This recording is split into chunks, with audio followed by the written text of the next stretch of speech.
Good afternoon, everyone. It's Hanifa Menon from hearthealthbrainhealth.com, encouraging healthy grieving and mindful actions.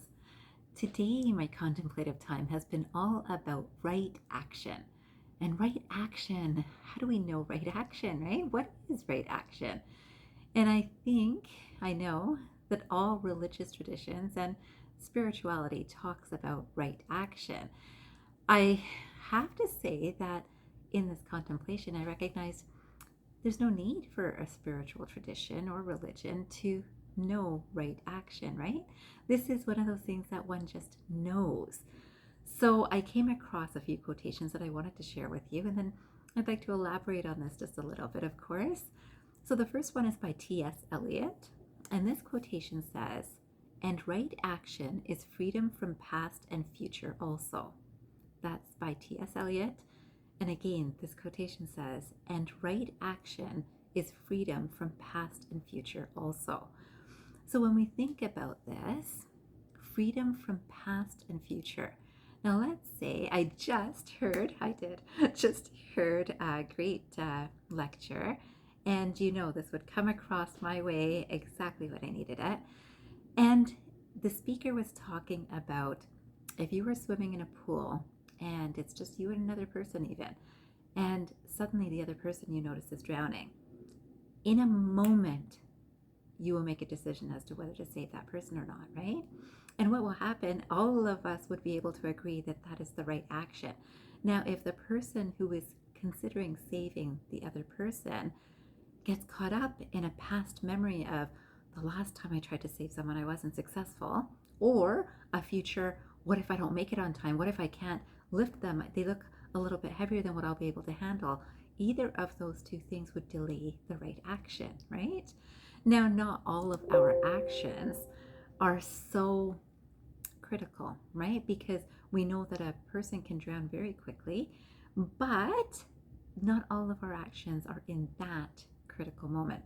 Yet often critical moments will bring out the right action. And the right action will also depend on the level of consciousness of the individual. The level of consciousness might also link to the level of confidence in an individual and in a particular circumstance, right? So a lifeguard being in that situation would have a huge level of confidence and perhaps a higher level of consciousness because they have tried and done this and they feel, I am able to do this, and they are. And another person might be much younger than the person that they could be trying to save and might not have confidence. Surprisingly, a lot of times younger people do have the confidence, even more confidence sometimes, because there is this courageousness, I'll say, that kicks into people in times like this that does help create the right action. And of course, I would say that courageousness comes from a higher consciousness. Some would say God, and some would say the universe. And I love all of those reasons, right? So the next quotation that I came across was, "Compassion being action without motive, without self-interest, without any sense of fear, without any sense of pleasure." So again, this is by Krishnamurti, and this was a very strong spiritual leader that has left quite an impression on many of us in terms of his teachings. And again, different people teach in different ways and different people learn in different ways. And he was very strict about how he thought about things. So when we say without motive, now a motive, if a person had a moment to think in that time, might be, I'm going to look really heroic by doing this. So it could be a motive, or I need to feel good about myself to do this, right? So that's motive, right? And whether we're consciously aware or not, something in the background might be telling us those things. And it's usually after the saving happens that a person feels either really good about themselves or crediting themselves, right? As opposed to the truth of that experience as someone's life was saved, right? So that's the most beautiful aspect of it. Without self-interest, without any sense of fear. So self-interest, I know that kid is really wealthy. His parents might give me a reward for saving him, right? That would be self-interest. Any sense of fear. Now, of course, most of us in similar but different situations do have a little bit of fear that kicks in because it's an instinctive response that humans have learned for many, many years. And it often saves us, right? So let's say I can't swim in the deep end, and that's where they're at, but they're drowning. And I can overcome my fear because I know that I can swim in the shallow end. I'm going to try anyways. And oftentimes we don't even think, right? Something just guides us to, I need to do this, right? So that sort of idea without any sense of pleasure, right? I can do this. So even the lifeguard saving, it's such a duty, a responsibility, right? And this is right action. Right action feels like a duty, a responsibility, and it needs to be done. There's no thought about it. This has to be done, right? And this is where people make the efforts that are beautiful.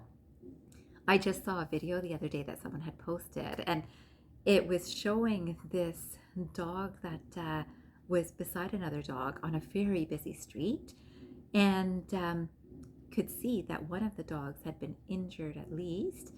Not sure if it was alive or not. And this surviving dog was just staring at the dog that was injured. And car after car, I can't tell you how many cars were passing by in this time. And it wasn't so fast.